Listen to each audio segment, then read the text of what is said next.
Buenas noches. Mi nombre es Vanessa Uribe, residente de primer año de Medicina de Urgencias. El día de hoy vamos a hablar acerca del abordaje de las cefaleas en urgencias. Las primeras referencias del dolor de cabeza se remontan al papiro Evers en el año 1200 a.C., mientras que la evidencia de la trepanación de los cráneos neolíticos ocurre en 9000 años antes de antigüedad, en donde sugieren que este fue el primer tratamiento para este dolor. Inclusive Hipócrates habló de la cefalea asociada a los síntomas visuales y Ateneo en el año 2000 después de Cristo empezó a clasificar las primeras cefaleas, lo que nos refleja todo este interés histórico en la persistencia del dolor de cabeza como una queja común entre los pacientes que buscan un tratamiento médico. A nivel mundial, aproximadamente el 40% de la población experimentan trastornos de cefalea, siendo más frecuentes en las mujeres que en los hombres, en donde van a afectar a todas las personas, no importa la edad, la raza, los ingresos o inclusive el área geográfica, siendo la cefalea el tercer trastorno neurológico con más carga de enfermedad después del accidente cerebrovascular y la demencia.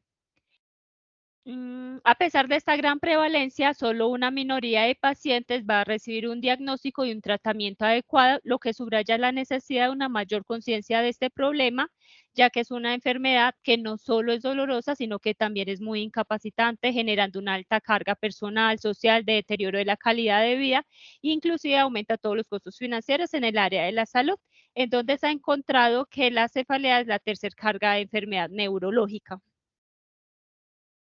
En este estudio, por ejemplo, podemos ver que la cefalea estuvo presente a nivel mundial en el 52% de las poblaciones estudiadas, con una mayor prevalencia en las mujeres, con el 57.8%, frente a los hombres con el 44.4%, en donde el trastorno más común fue la cefalea tensional, que se presentó en el 26% de los casos, en donde el predominio en las mujeres y en los hombres fue de forma más equitativa, con un 23 y un 27% en las mujeres, mientras que la migraña tuvo una prevalencia de menor proporción en el 14% de la población, siendo más común en las mujeres con un 17% frente a un 8.6% en los hombres. En este otro estudio podemos evidenciar que fue realizado en 1990 a 2019, en donde ellos buscaban evaluar el impacto global que tuvo los trastornos de cefalea, en especial de las migrañas y de las cefaleas tensionales en 204 países, en donde ellos documentaron que desde 1990 con respecto al 2019, los casos de cefalea se dispararon, inclusive la migraña aumentó en un 16% en estos años y la cefalea tensional aumentó hasta un 37%. En esta otra imagen, ellos muestran la prevalencia que tuvo la migraña en los 204 países que participaron en el estudio, en donde podemos evidenciar que Colombia presentó 18.800 casos a 20.400 casos con respecto a cada 100.000 personas del país. Y en este otro podemos evidenciar la proporción de casos de cefalea tensional que tuvo Colombia, con 30.000 casos a 32.000 casos por cada 100.000 habitantes. Esto nos refleja la importancia de la cefalea y la magnitud del problema tanto a nivel mundial como a nivel nacional. Con respecto a la clasificación de la cefalea, inicialmente habían muchísimas, lo que llevaba muchas confusiones, por lo cual en 1988 se creó la Clasificación Internacional de las Cefaleas y desde eso se han llevado a dos revisiones, una en el 2013 y otra en el 2018, en donde se clasifican las cefaleas como primarias, las cuales ocurren en el 90% de los casos, que incluyen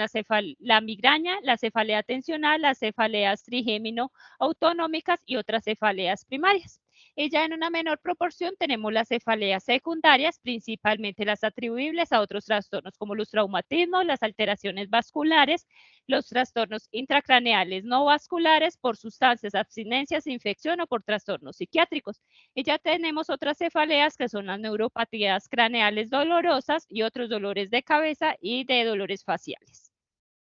Entonces, ¿cómo es el abordaje desde el servicio de urgencias? Es muy importante diferenciar estas cefaleas primarias de las secundarias, en donde debemos disponer de todos los datos posibles para llegar al diagnóstico correcto. Entonces, donde todo dato nos va a ayudar, por lo cual la anamnesis es la clave, empezando desde la edad. ya que podemos ver que las cefaleas más frecuentes en el anciano, a pesar de que se presentan las cefaleas primarias tipo tensión o migraña, también hay unas cefaleas secundarias que preocupan, como en el caso de las tóxicas, las metabólicas y en especial la arteritis de células gigantes. También es muy importante indagar sobre antecedentes personales si el paciente ya ha presentado cefalea previamente. Por ejemplo, si alguien de la familia presentó alguna patología importante que nos haga sospechar de alguna patología secundaria, o por ejemplo, inclusive los antecedentes farmacológicos en donde si el paciente toma algún medicamento de anticoagulación nos harán pensar en las hemorragias. Y por ejemplo, si la mujer está en embarazo, se va a presentar generalmente las cefaleas primarias, la migraña y la tensional, pero el solo hecho de estar en embarazo en las primeras 6 semanas posparto nos va a llevar a obligar a descartar causas secundarias de esta cefalea como la preeclampsia, los ictus o la trombosis venosa cerebral. Otro rasgo muy importante a evaluar son las características del dolor, ya que con estas características voy a empezar a pensar frente a qué tipo de cefalea me encuentro. Entonces es muy importante indagar, por ejemplo, si el dolor fue de instauración súbita e intensa, lo cual nos lleva a un manejo inmediato, o si fue un dolor que empezó gradual, en especial si el paciente ha tenido episodios de cefalea previos, si han sido de igual intensidad o si había una variación en la presentación. Es muy importante preguntar si han habido cambios recientes, si hay presencia o ausencia de aura, de prodromos, cuánto dura cada episodio y algo muy importante es indagar sobre el impacto en su calidad de vida, que es algo que a veces los médicos olvidamos preguntar y que es muy importante para estos pacientes. Cuántos episodios también da por mes, cuánto dura cada episodio, si se empeora con las maniobras de Valsalva, con los cambios de posición, si está relacionado con algún tipo de comida, por ejemplo, qué lo exacerba, qué lo mejora y todas las características posibles del dolor del paciente. Ya con respecto al examen físico, también es fundamental valorar a estos pacientes, en especial para identificar los casos graves donde debo actuar de forma inmediata. Debemos siempre iniciar con la toma de los signos vitales e incluir una valoración neurológica completa en donde no solo vamos a valorar el estado mental del paciente, también debemos realizar un examen de los nervios craneales, de las pupilas, en donde debemos valorar siempre el fondo de ojo, que es un examen fundamental, en especial para revisar la papila, que tenga unos bordes bien delimitados, que sea de color rosado, de forma circular. Ya en la parte neurológica debemos mirar que haya una simetría en las pruebas motoras, que haya una buena coordinación, una fuerza muscular simétrica. Y ya otros aspectos que incluyen es buscar, por ejemplo, tensiones musculares, dolor a nivel de los músculos cervicales, por ejemplo, valorar la articulación temporomandibular o ya hacer el examen de las arterias temporales o la palpación de los senos paranasales. Una vez ya hagamos una anamnesis y un examen físico súper completo, ya con esos dos datos vamos a poder diferenciar entre si estamos frente a una cefalea primaria, que en general son de bajo riesgo, o si estamos frente a un paciente con una cefalea secundaria, los cuales son de alto riesgo, en donde en el caso que se requiera vamos a estabilizar el paciente si así lo requiere y ya pues empezar el manejo de acuerdo a cada cefalea. Teniendo en cuenta esto, lo primordial en la valoración inicial es diferenciar los pacientes de alto grado, los pacientes de alto riesgo, por lo cual se han creado unas banderas rojas o señales de peligro que van a ser como estos signos y estos síntomas de alerta que me van a sugerir que el paciente puede tener una cefalea secundaria y que requiere un manejo y una neuroimagen. La Sociedad Americana de Cefaleas, para facilitar como el aprendizaje de esos signos de alarma, creó el acrónimo SNOOP-10, en donde la S corresponde a los síntomas sistémicos como la fiebre, la pérdida de peso, las enfermedades sistémicas, la inmunosupresión. La N corresponde a las neoplasias previas, los déficits neurológicos asociados. La O hace referencia a un inicio repentino, una cefalea en trueno o que inicia después de los 50 años. Ya con respecto a la P, hace referencia a 10 características, por ejemplo, que sea una cefalea progresiva, que haya cambiado de patrón, que haya aparición de una nueva cefalea, que se precipite por las maniobras de Valsalva, que haya un empeoramiento con los cambios posturales que ocurra en el puerperio, en el embarazo, que esté asociado con postraumatismo, papiledema o dolor ocular que tenga características autonómicas. Entonces, teniendo en cuenta estos signos de alarma, los vamos a poder clasificar según la anamnesis y el examen físico. Entonces, entre la anamnesis tenemos uno de los más importantes, que es la cefalea de aparición súbita, en donde alcanza su máxima intensidad en cuestión de segundos o en minutos, que generalmente es el llamado cefalea en trueno. En general, la naturaleza de esta cefalea es grave y potencialmente mortal, lo que genera que sea una emergencia médica que requiere una valoración inmediata, en donde las principales causas de esta cefalea en trueno van a ser las hemorragias subaracnoideas y los síndromes de vasoconstricción cerebral reversible. Y ya en menor frecuencia tenemos la trombosis venosa cerebral, la disección arterial cervical, la infección intracerebral, entre otras. Es tanto el riesgo que generan estas cefaleas que inclusive tienen un algoritmo propio de actuación, en donde en estos pacientes debemos realizar de forma inmediata una tomografía de cráneo simple, la cual es muy sensible para identificar hemorragia subaracnoidea en las primeras 6 horas de presentación, algunos accidentes cerebrovasculares isquémicos en ocasión cuando son grandes, tenemos los diferentes hematomas, y ya en caso en que la tomografía sea negativa o no tenga ningún hallazgo, es importante que si el paciente lleva más de 6 horas de evolución, debemos proceder a realizar una punción lumbar con el objetivo de buscar una hemorragia subaracnoidea. Entonces, esta podría ser positiva ya en la hemorragia subaracnoidea o nos puede ayudar a diagnosticar otras patologías como la meningitis o el síndrome de hipertensión endocraneana. Ya en el caso que sea una tomografía inicial negativa o una punción lumbar negativa, ya podemos descartar la hemorragia subaracnoidea y pensar en otras patologías que llevaron la cefalea en trueno, por lo cual debemos proceder ya a hacer una resonancia magnética.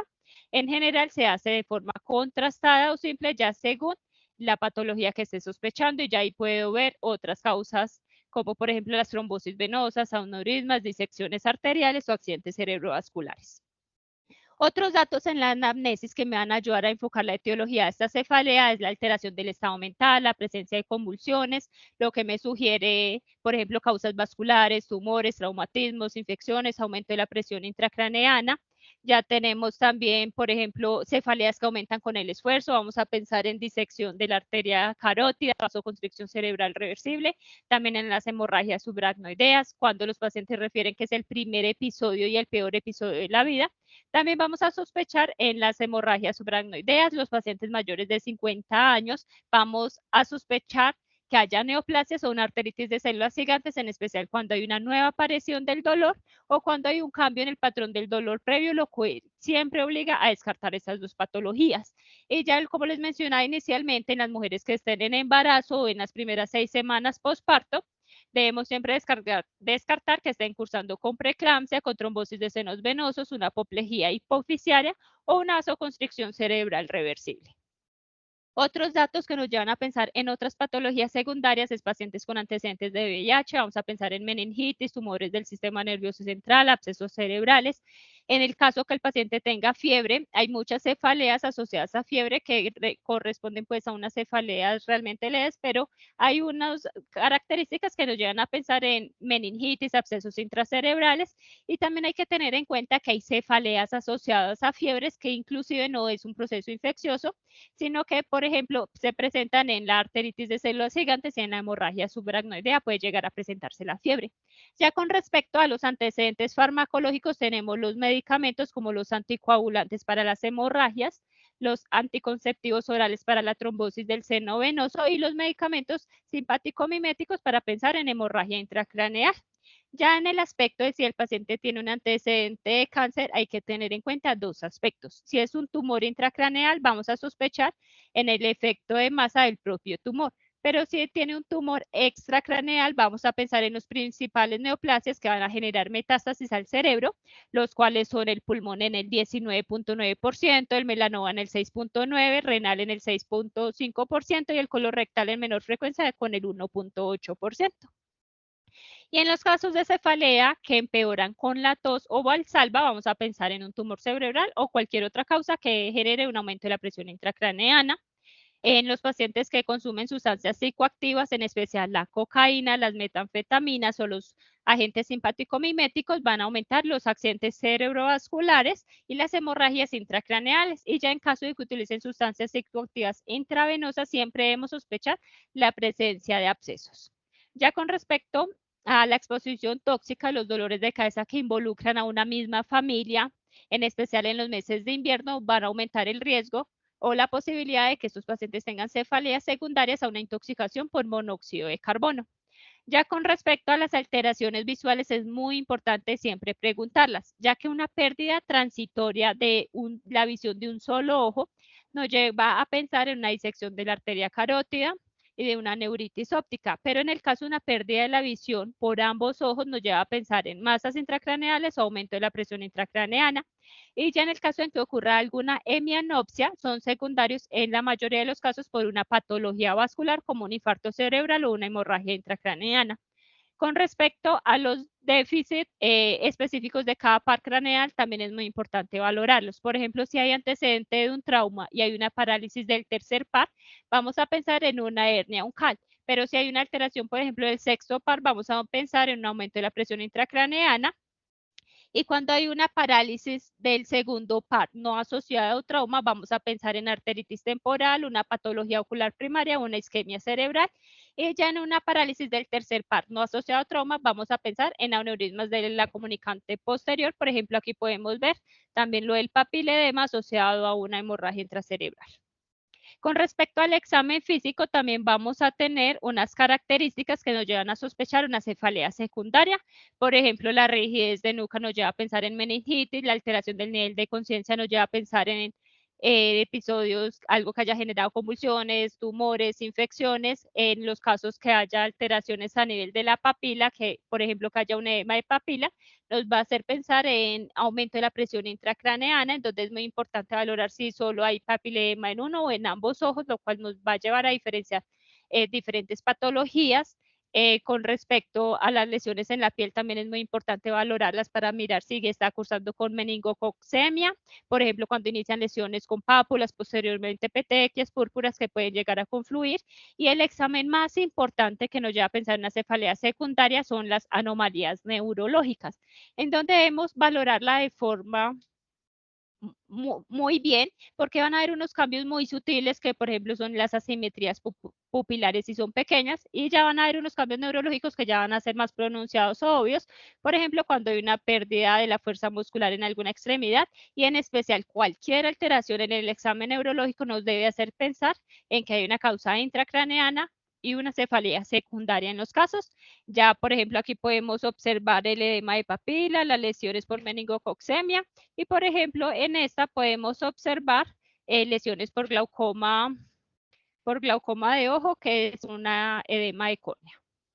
Con respecto a estos pacientes, una vez identifique que tengo una anamnesis y un examen físico de alto riesgo, ya con esos parámetros ya voy a identificar qué paciente tiene una cefalea secundaria. Entonces, en estos pacientes siempre debo realizar una neuroimagen. Ahorita uno se va a preguntar, ¿qué neuroimagen realizo? Todo va a depender si estamos, qué patología estamos sospechando para realizar un TAC o una resonancia.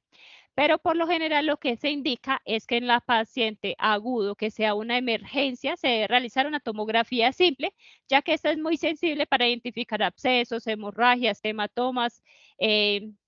generalmente que son las que se identifican de forma inicial. También en pacientes con traumatismo identifica muy bien los hematomas, y en especial porque la TAC es preferida por su disponibilidad, es rápida de realizar. Generalmente se puede hacer en pacientes inestables de forma rápida y en pacientes que contraindiquen la resonancia. Y ya en las cefaleas que no son agudas, que ya llevan varios meses, días de evolución y que dan tiempo, se puede realizar una resonancia para determinar si tiene otras alteraciones. Entonces, por ejemplo, hacemos las resonancias cuando sospechamos neoplasias, infecciones de la fosa posterior, patologías vasculares o sospecha de alteraciones meningias. Teniendo en cuenta que hay tanto conflicto, por ejemplo, tanta confusión con respecto a qué neuroimagen solicitar, la Sociedad Americana de Radiología creó estos criterios según lo que principalmente se sospecha de qué neuroimagen realizar.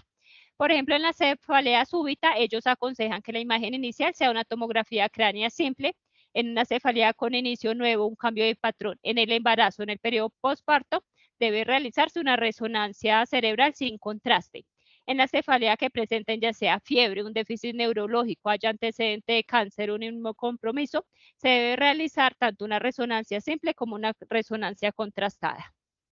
Ya con respecto a las cefaleas que tengan características de hipertensión intracraneal, se puede realizar una resonancia simple o con contraste, al igual que pacientes con resonancia con hipotensión intracraneal o sospecha de neuralgia del trigémino, también voy a realizar una resonancia simple y contrastada.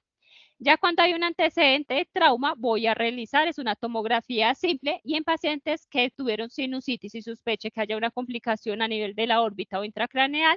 vamos a realizar una resonancia simple y con contraste, también se puede realizar una TAC maxilofacial con contraste, y si hay un compromiso orbital debemos hacer una resonancia de órbitas. Y aquí podemos ver lo más importante, que la cefalea sin signos de banderas rojas no se recomienda ninguna neuroimagen. Entonces aquí, por ejemplo, podemos ver que hay unas causas en donde el ataque puede ser normal, principalmente en las enfermedades vasculares como los aneurismas, una tomografía completamente normal, malformaciones arteriovenosas, hemorragias subaracnoideas pasadas 6 horas, las infecciones, ya hay una TAC alterada principalmente en los casos de los hematomas, las hemorragias subaracnoideas, algunos tumores. La punción lumbar también nos ayuda a identificar pues las infecciones intracraneales, los síndromes de hipertensión intracraneal o las hemorragias subaracnoideas pasadas 6 horas, y aún así hay unas patologías que se nos van a escapar después de tener un ataque normal y un examen de líquido cefalorraquídeo normal, como las trombosis cerebral, las trombosis venosas intracerebrales, las disecciones de arterias cervicales, arteritis de células gigantes, entre otras. Ya con respecto a qué estudios se van a realizar, va a depender de lo que refiera pues cada paciente y lo que estemos sospechando. La punción lumbar, pues ya les dije las causas principales, las indicaciones ya el electroencefalograma son episodios de cefalea de duración muy breve, síntomas inhabituales de aura como las sensaciones gástricas, olfatorias, los síntomas visuales circulatorios, cefaleas asociados a déficits neurológicos graves o cuando haya presencia de factores de riesgo para epilepsia.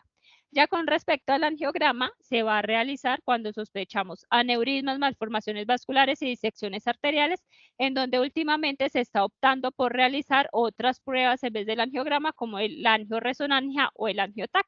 Y ya hay unas muestras analíticas específicas para cada caso. Por ejemplo, en la arteritis de la temporal se toma BCG y PCR, y ya según cada patología vamos a realizar el estudio. Aún así hay que tener en cuenta que a pesar de presentar signos de alarma, 1 de cada 3 pacientes con cefalea puede que no tengan ninguna patología, en donde solo uno va a generar una patología potencialmente grave.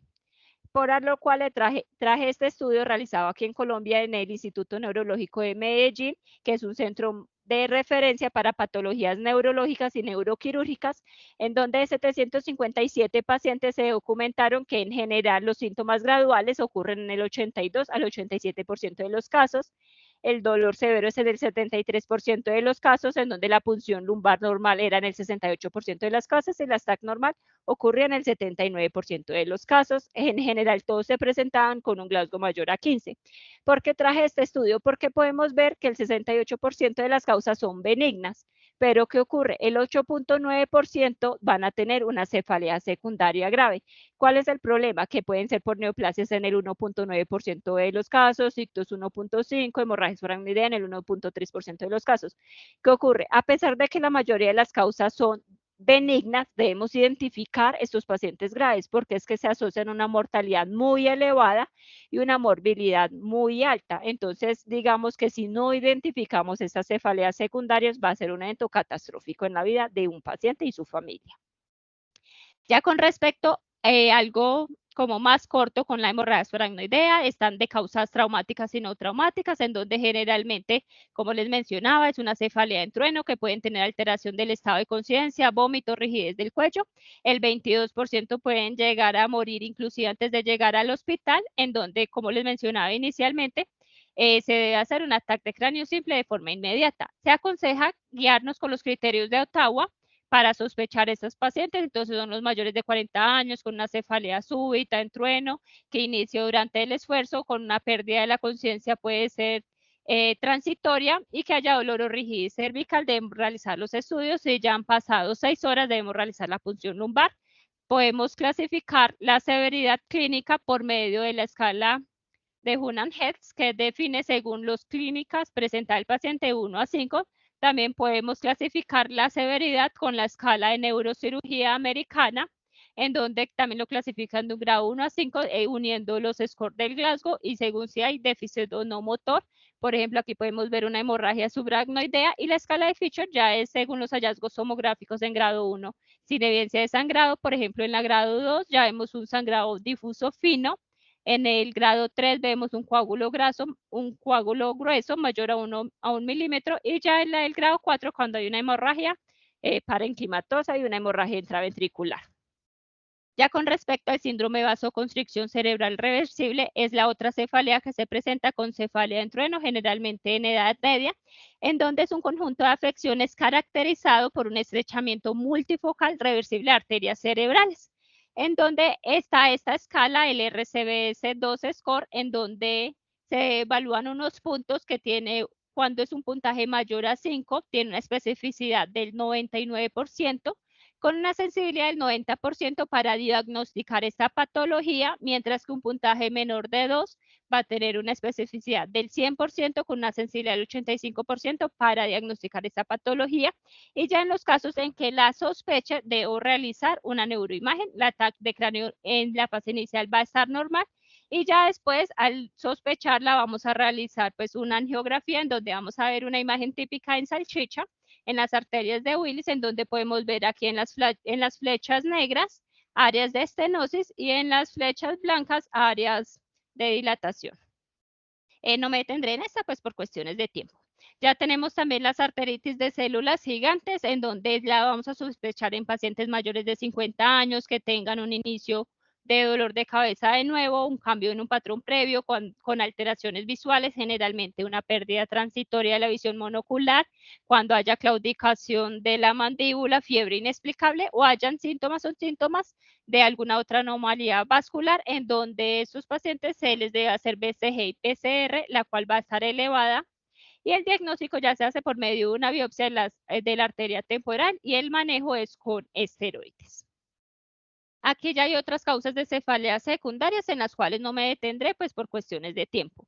Ya entonces, una vez tengamos al paciente sin signos de alarma, generalmente entonces son los pacientes menores de 50 años que tengan características típicas de cefaleas primarias, generalmente han tenido dolores muy similares, el examen físico es completamente normal, exceptuando, por ejemplo, en la cefalea tensional, que hay una sensibilidad en los músculos pericraneales y unos hallazgos específicos pues de cada cefalea, en donde la Asociación Americana de Radiología indican que tanto en la migraña como en la cefalea tensional no se debe realizar ninguna neuroimagen.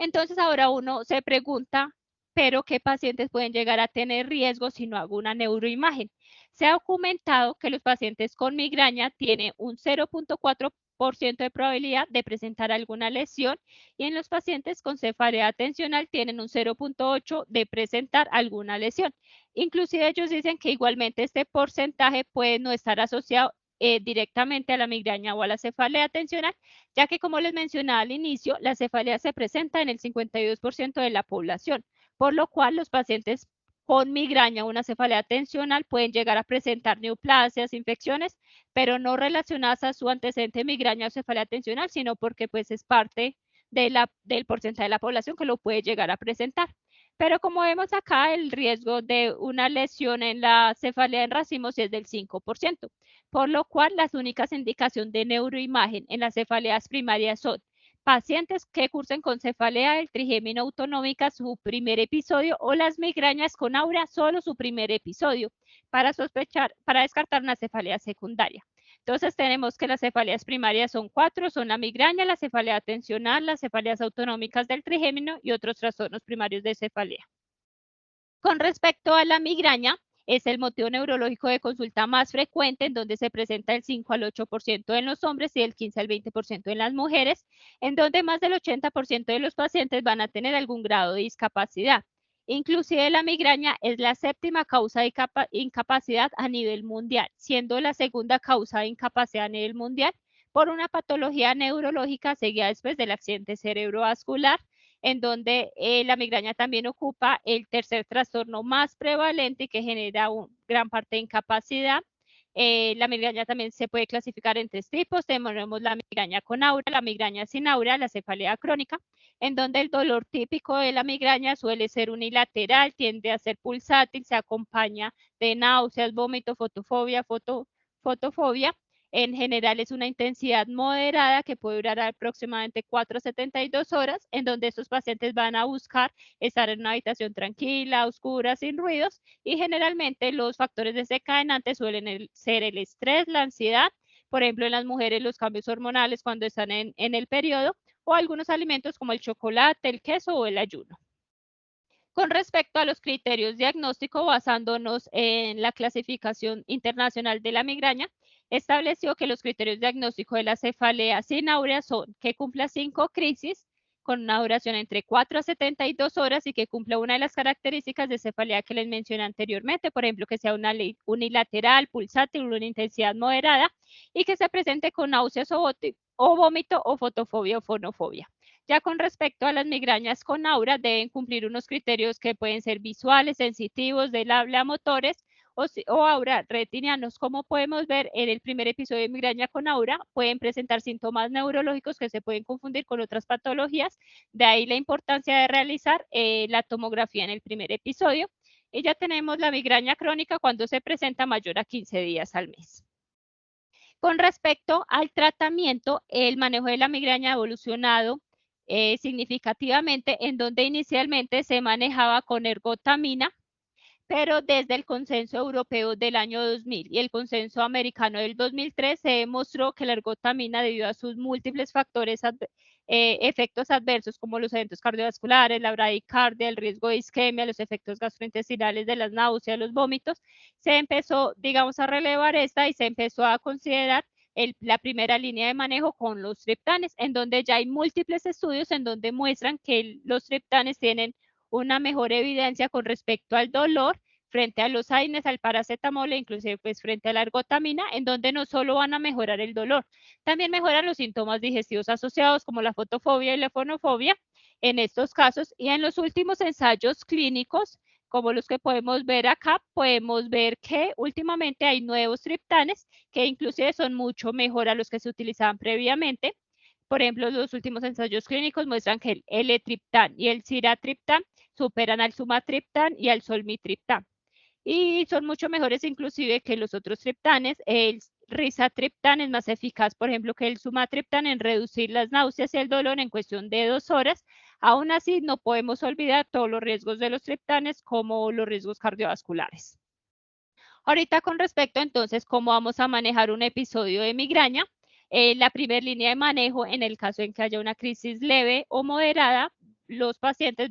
hay que indicarles AINES de forma oral, ya sea naproxeno, ibuprofeno, diclofenaco, ASA, en donde si el paciente también presenta náuseas o vómito, podemos adicionar metoclopramida 10 miligramos por vía oral. Ya en caso que el paciente no mejore, vamos a indicarle triptanes por vía oral, y se pueden asociar a AINES, y en el caso en que el paciente no mejore con un triptán, se puede realizar un cambio a otro triptán, teniendo en cuenta que esta primera línea de manejo generalmente lo realizan todos los pacientes de migraña en su casa, porque digamos que ellos ya se conocen, ellos ya saben con qué responden, con qué no responden, entonces ellos generalmente ya han tomado AINES antes de llegar al servicio de urgencias. Entonces, ¿qué debemos hacer con estos pacientes que nos llevan a urgencias? Primero debemos indagar si el episodio es leve a moderado, preguntar. Si el paciente no ha tomado ningún analgésico, debemos administrarle un AINES por vía oral más un antiemético en caso de que haya vómito. Y si el paciente ya se tomó algún AINES por vía oral, lo que vamos a administrar es sumatriptán, 6 miligramos subcutáneo. Y en el caso en que el paciente ya tenga náuseas y vómitos muy marcados, ya vamos a proceder a un manejo intravenoso, dado que no van a tolerar la vía oral, en donde el manejo sería con los AINES intravenosos, principalmente, por ejemplo, tenemos el diclofenaco, también en nuestro medio tenemos ketorolaco, que es muy útil. Y ya en los pacientes que también presenten náuseas y vómito, vamos a utilizar un bloqueador del receptor de la dopamina, como la metoclopramida, el cual es muy efectivo en estos casos. Y también podemos adicionarle en estos casos de moderado a grave el manejo de sumatriptán, 6 miligramos subcutáneo. Y vamos a revalorar esos pacientes. Si en cuestión de 2 horas no han mejorado, ya los vamos a manejar como un estado migrañoso, en donde estos pacientes deben tener líquidos endovenosos, hacer una adecuada hidratación parenteral, utilizar los AINES intravenosos asociado a un antiemético, en donde el que ha tenido mejor evidencia ha sido la metoclopramida. Y ya si el paciente no presenta una mejoría, ya podemos utilizar un neuroléptico suave. Aquí tenemos las diferentes dosis de los analgésicos intravenosos, de los diferentes AINES, por ejemplo, el sumatriptán, el 6 miligramos subcutáneo es el que más se utiliza en los casos de migraña,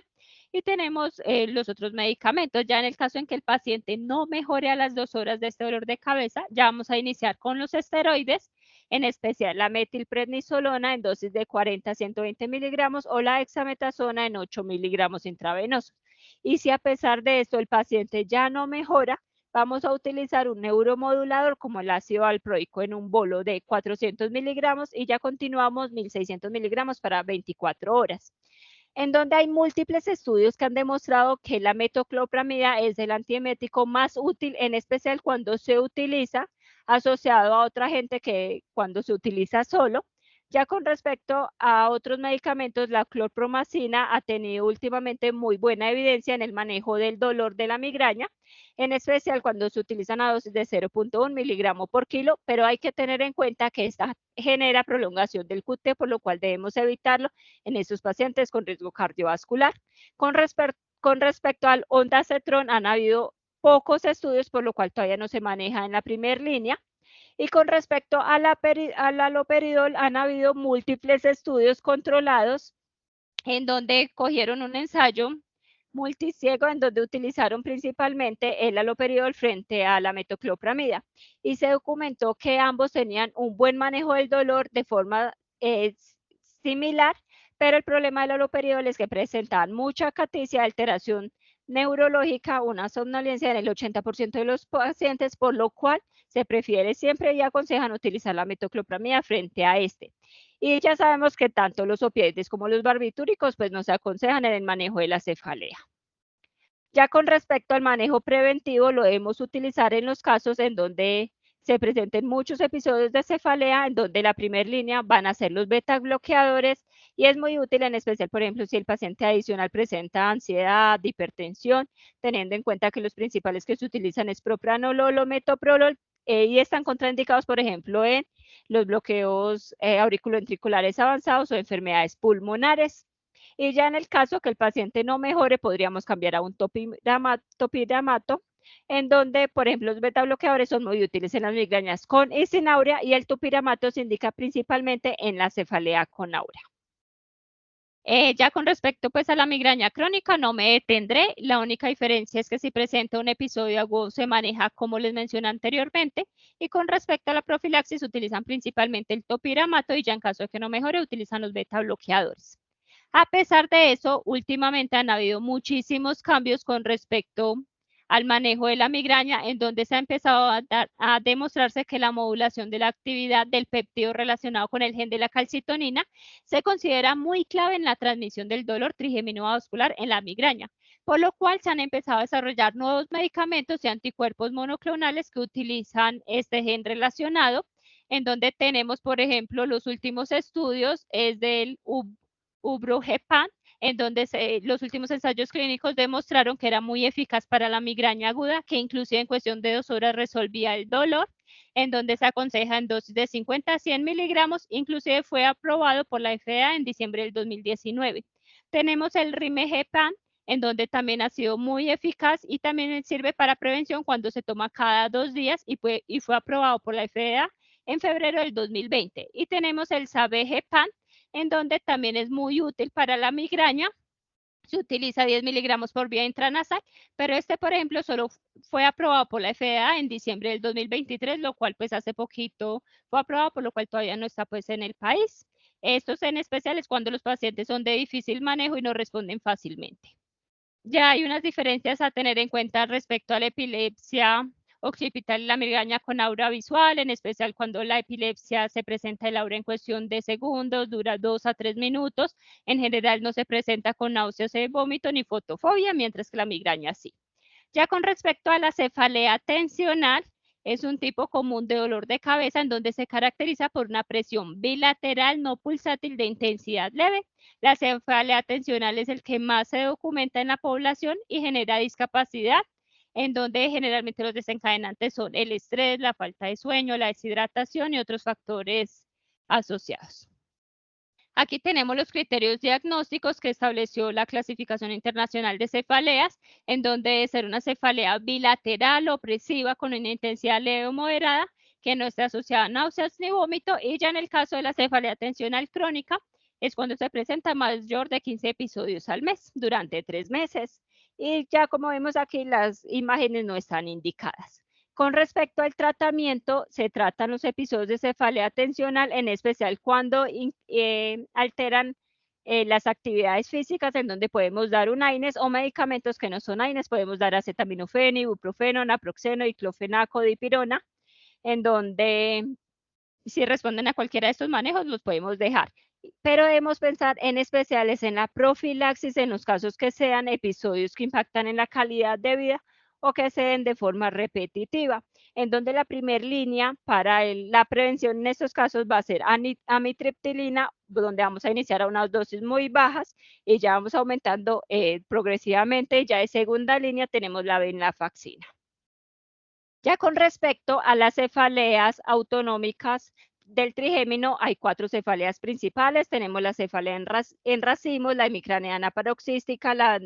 cefalea neuralgiforme unilateral y la hemicraneana continua, en donde todas estas cefaleas tienen que tener una resonancia magnética inicial para descartar causas secundarias. Con respecto a la cefalea en racimos, generalmente se da en hombres en una edad de 30 años, es un dolor unilateral en la región orbitaria que puede estar acompañada de síntomas vegetativos como la inyección conjuntival, el lagrimeo, rinorrea, en donde los episodios duran de 15 a 180 minutos, son muy intensos y se pueden dar hasta 8 episodios al día, generalmente ocurren en la tarde o al final de la noche,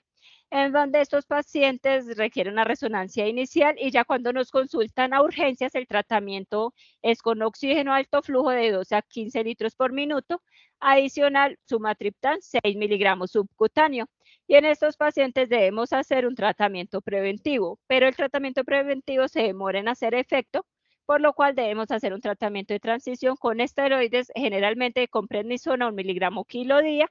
y ya en el tratamiento preventivo utilizamos verapamil 120 miligramos cada 12, y ya si no mejora, topiramato. Ya estas son como las principales diferencias de todas estas cefaleas del trigémino. Estas son otras cefaleas primarias que se presentan, que generalmente ya son diagnósticos diferenciales. Y tenemos las consideraciones para ingresar a estos pacientes a los servicios de urgencias, que es cuando tienen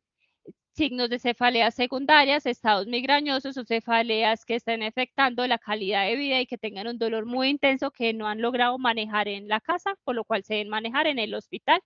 Y debemos derivar a neurología todas las cefaleas trigémino autonómicas en su primer episodio de presentación, cuando hay sospecha de una cefalea secundaria que no hemos encontrado como la causa, otras neuralgias que no han sido de fácil manejo, o cuando ya son cefaleas que no mejoran con el manejo inicial.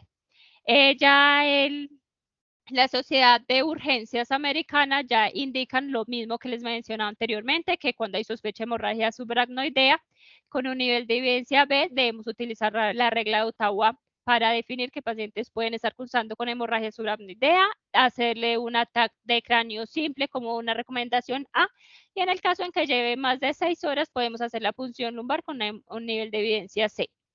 Hay otros tratamientos que se han utilizado hoy en día,